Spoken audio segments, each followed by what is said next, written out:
What's up, Braves country? Do you really know the history of this team, or did you just come for the glory and the guaranteed National League East title? The axe is ready, the offense is always hot. But today, my friends, we are going to revisit days where the fan's heart was brutally tested, where the hope of a dynasty was threatened by the relentless reality of free agency. Prepare yourselves, because the history of our Atlanta is not just made of glory. It is also written with the bitter ink of great losses and surgical roster decisions. Every year brings the expectation of the World Series, the ambition that moves us, the certainty that our offensive strength, the famous chop on, will crush the competition. But what happens when the future champion wears our uniform, destroys the league for one season, and then suddenly he simply vanishes? Worse, he goes to the West Coast rival. Yes, I'm talking about 2004, and the name is J.D. Drew. On this day in history, our corner outfielder left us, signing a massive 5-year, $55 million contract with the Los Angeles Dodgers. Think about it, fans. A guy who just registered a simply insane offensive production line in his single season with us. Drew hit a .305 average, an absurd .436 OBP, and a .569 slugging percentage. That's not just elite, that's the top of the major league lineup. 28 home runs in one season, resulting in an OPS plus of 157.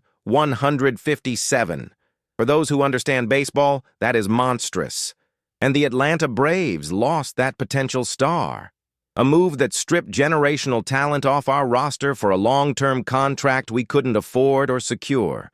The pain of Drew's departure still echoes. How do you recover from a loss of that magnitude? The chop-on suffered a heavy blow that day, but this franchise is built on resilience and the incessant search for arms that can lead us to glory.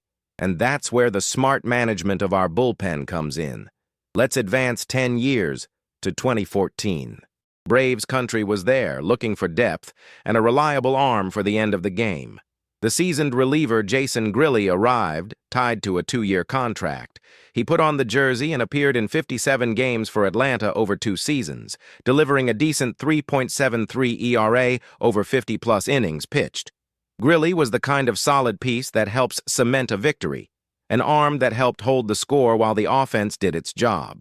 And as is the nature of professional sports, he was dealt in 2016. Traded to Toronto that May, in exchange for minor league pitcher Sean Ratcliffe.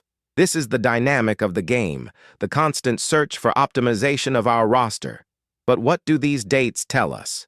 That baseball never stops, and that every decision, from the loss of an MVP-caliber outfielder to the acquisition of a reliable reliever, shapes the path to our next World Series. And the news of this day is not limited only to our team. In 1975, for instance, the baseball world was shaken. An arbitrator declared 2 pitchers, Andy Messersmith and Dave McNally, as free agents, challenging the reserve clause and forever changing the players' bargaining power. Messersmith would sign with the Dodgers, while McNally would retire. But the ripple effect of that decision is what allowed for today's billion-dollar contracts. This is what makes MLB history. Stay tuned, because the past is crucial to understanding the urgency of the present. Prepare yourselves, the most passionate fan base in Major League Baseball, chop on. On this day in our Braves history, we faced a mix of emotions that defines the mentality of this franchise. Gigantic losses and strategic moves that paved the way for eternal glory in the National League East. Let's get straight to the point, because the pain of 2004 still burns in the chest of the fan who always expects victory. Exactly on this date in 2004, our J.D. Drew jumped ship, leaving the Braves uniform to sign a stratospheric 5-year, $55 million contract with the Los Angeles Dodgers. Look at the dimension of this deficit, the magnitude of the loss. In his single season with Atlanta, J.D. Drew didn't just play, he dominated. The guy put up an absurd offensive line of a .305 batting average, a .436 OBP, and a .569 slugging percentage. That's a monstrous OPS that, with 28 home runs, translated into an OPS plus of 157.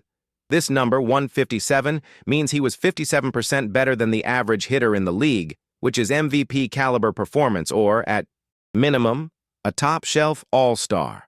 Drew's departure was not just the loss of a talented corner outfielder.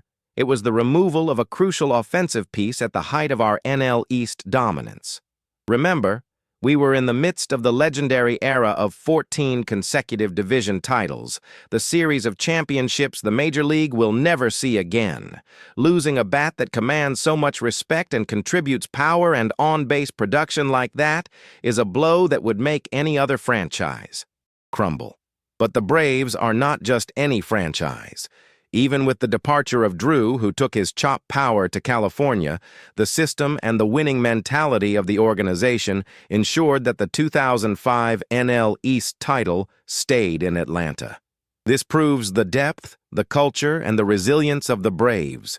However, it's impossible not to look at those numbers and not think about what more we could have achieved in the postseason if that hitting power and plate discipline had stayed with us. It's a bitter reminder that sometimes the financial power of Los Angeles or New York steals the shine from the South, but never our determination. Skipping a decade, we arrive at 2014, a period that marks a very different strategic transition in Braves history, a precursor to our current dynasty of success in the NL East. On this same date in 2014, the Braves management went looking for an experienced arm for the bullpen, signing a 2-year contract with reliever Jason Grilli. Grilli, a veteran who knew high-pressure baseball, brought a stabilizing presence to the mound. In 57 appearances for Atlanta over 2 seasons, he played his part, recording an acceptable 3.73 ERA in just over 50 innings of work. It wasn't a spectacular performance, but it was solid, the performance of a setup man who can eat innings and hold the lead when the game is tight, handing the ball off to the closer.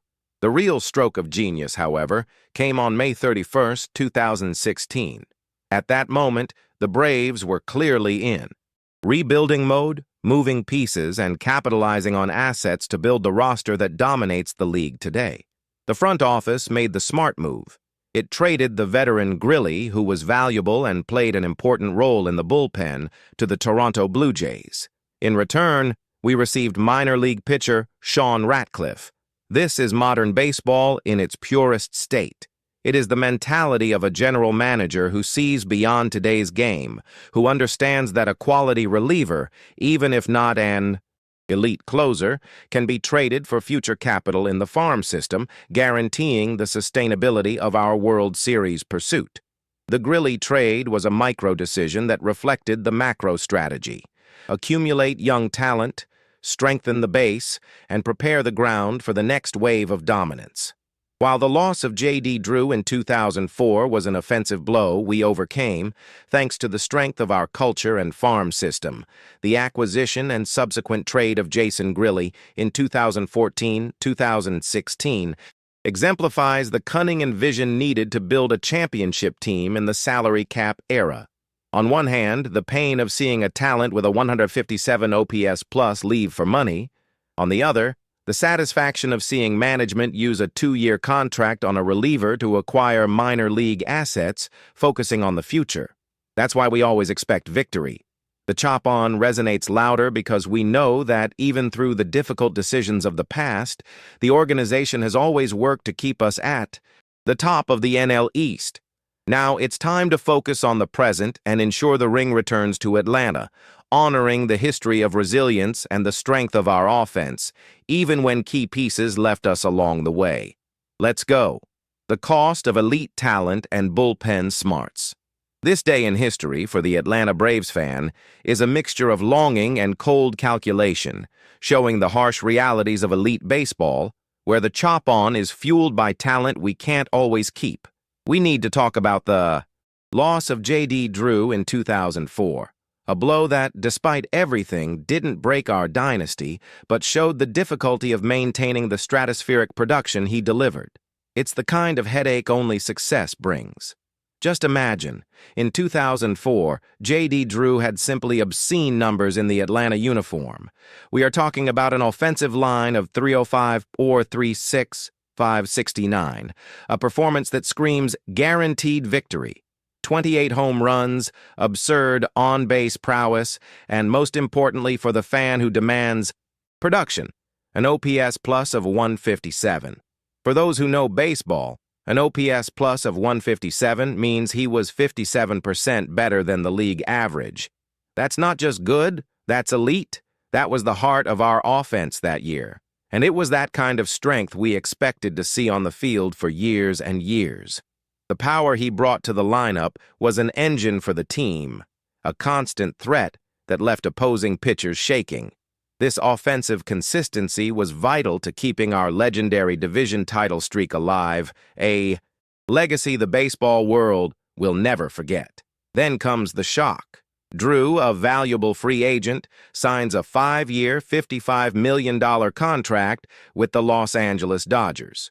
Losing a player with an OPS plus of 157 after only one season for a contract of that size is a blow to the soul of the fan who expected to see him on the front line for years, maintaining the terrifying offense we knew.